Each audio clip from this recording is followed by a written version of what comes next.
Hi, good people. How are you doing? DK Sinkicho here. Thank you so much, by the way, for making time always to watch a video or a story that I post on DK Sinkicho show. And another thing, I want to appreciate those who have found time to wish me a happy birthday, send me those kind messages. And I don't take it for granted. I am so much humbled to know that I have people who care about me, and it's a good thing. It's natural. It's human to feel nice to have people who care about you and think about you. That aside, that's aging, and I'm here today to just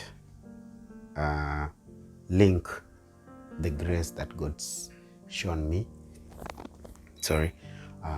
By appreciating a particular group of people in my life who were able to influence my life positively.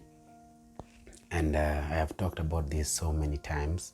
I still will talk about it because it's grace from God to identify people to put in your life to influence, support, and elevate you from a level low or a lower level to a higher one, just to show how much great God is.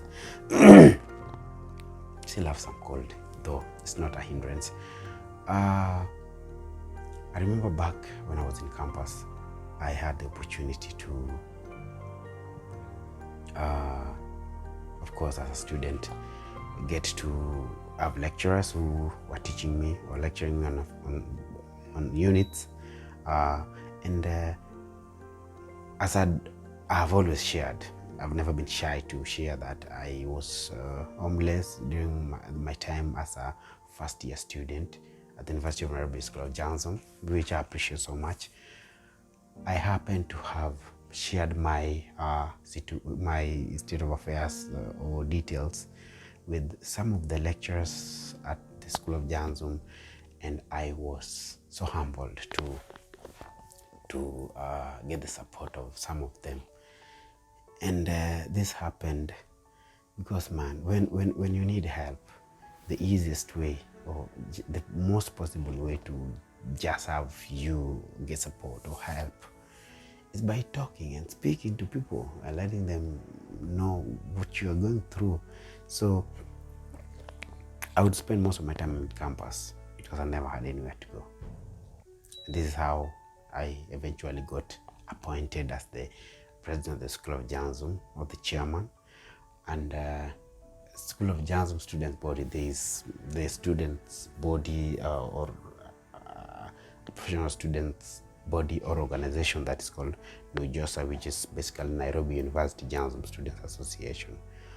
And don't call the University of Nairobi Nairobi University, though it's the University of Nairobi. That aside, so the reason why I got appointed by the administration after the endorsement by lecturers and students is we were not having a functional or a functioning body after the previous regime had graduated and their term had come to an end. So what happened is that because of my availability and my rapport with most of the lecturers, the students, the lecturers, and the administration generally found it fit to have me appointed as the chairman of NUJOSA. So I would spend most of my time in campus, and this eventually enabled me to have a close relationship with the lecturers who were having offices in school or on campus. And what happened is that I shared with, among others, I'm going to mention them because I have to do this. I'm just linking the grace of God to this other grace, the grace of God for what He's always done for me throughout my life, and essentially putting this group of people, professionals who are my lecturers, to support me. So I remember one doctor. He was doctor when we were in campus, Dr. Raso, but now is basically the chairman of this department of journalism. So some things have changed. The former School of Journalism is now at the Department of Journalism, and it used to be headed by a director. Now the head is the title of the head is chairman of that department of journalism. So Dr. Raso and so many students can concur with me that he was this person who used to love teaching, what he used to do, and telling us stories that would inspire us and motivate us. Because to be honest, he's seen a lot in life. Growing up in the village, studying so hard to qualify to join Starry Boys, but because of their financial inadequacy and the situation back at home, they took long to have him report to Starry, and on the day of reporting, it was a sorry situation because the administration, as he had shared with us, had given that opportunity to another student who had come earlier enough. And he lost that opportunity to join Starry Boys. He went back to the village, joined a village school, which he didn't look down upon, studied, got a B+, joined the University of Nairobi, and all is the rest is history. So Raso would be, as a lecturer, he saw himself in me, and he thought, this is a student who we can support. I was doing well.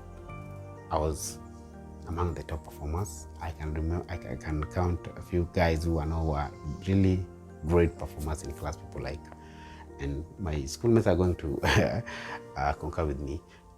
We had Chantel, my best friend, and C's, and people like Yvonne, and so many others, and I can't mention all of them now.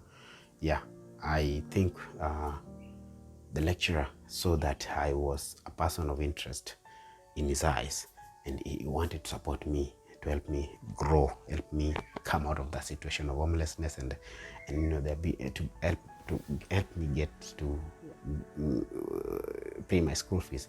So, and he would drop me home literally after lectures, because even pocket money or even transport from Donham, where I used to stay, was difficult. So after I had found a foster family that took me in, now Professor Raso, he used to be a doctor. Professor Raso would drop me at our gate, or just around our home. He would take me for lunch. He would give me pocket money, and he would just, which is the most essential part of this, and I think it's very important, he would always call me to his office to encourage me, motivate me, talk with me about things that I needed to do to come out of that situation. And to date, I still appreciate that so much. I look at him as a big brother who thought that supporting an orphan and a homeless person to achieve his dream was a very important thing. I can't say enough things that as Professor Raso was able to do for me. He still helped me with a lot of things that I don't want to share. Another lecturer who a lot of students did not know was a good person was Dr. K Moa Wanki. Yes, he was, most students thought he was fierce and would get infuriated very easily, but that wasn't the person he was. He just meant business while he was doing or conducting his lectures. But I happened to have visited him in his office, and I think the intention was not to share with him how I was homeless and not having the ability to pay school fees. But I think I went there on an administrative role. I think I just went to share with him some problem I think students had with the unit or something. I don't really remember well. But we talked so much because I found him welcoming and opening. And opening up for me was so easy. So I told him about what I was going through. And I think he brought us to about how he was sponsoring some students from his home area in Central. and others not from his home area, but I think he had a plan to support people. I thought like, oh, I also am in a particular situation that I think I can seek for your help. And that's how he paid for my 2 units. And a unit was 12,000. So 2 units was 24,000. He paid for me a unit one semester, then another unit the following semester. And we have not talked much, especially since I graduated, but I think I need to find time and go see him in campus. He's always been a great person to me, and not just to me. I think for those who were able to find the chance to have him close to them, I think he deserves to live longer, to continue helping more other people. Another lecturer I think I should not fail to mention is Dr. Sam Gigi. So Samuel Gigi was lecturing us on special development communication because that was his area. Yeah, he was a visiting lecturer. I didn't know because he had an office at the School of Johnson. He comes from IDS. So Institute for Development Studies or something, I think. Yeah, that's where he comes. He was visiting from that particular department. And he didn't pay my school fees, but man, this guy helped me get gigs within campus and without campus. And we still are in touch. I do a lot of things for him. I cover a lot of what they do as a journalist. And he deserves that. They are doing a great job at the IDS. And we would talk at his office, especially after lectures, and he advised me. I always love people who advise me, motivate me, and help me look at myself in a very positive, through a very positive lens to help me come out of a bad situation. And that's what Sam Gigi would do most of the time. The other lecturer I think I should also not forget is lecturer Kilemi Mwenda, who was teaching us, I think, in production, especially radio and TV, and some other units I think I've forgotten, but it is a different story because he was young. I remember breaking up with my girlfriend and feeling low. I shared this with him, and this even made us become a little more close because he had seen more than I had, gone through relationship challenges than me, and he thought it was a great avenue to help me understand that wasn't the end of the world, and it was a crazy situation. That particular day he took me to Java and asked me to eat what I wanted to. Then after that he drove me home, and we just became so tight. Even after school, he left the University of Nairobi, went to Google Ireland, had some strategies, communication strategies there, and was poached by TikTok, I think so, and is now in London working with TikTok.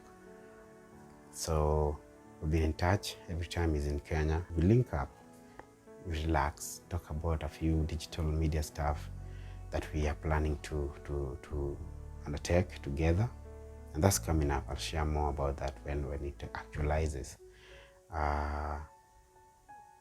Man, he supported me so much, and I thank him for that. Wish him well.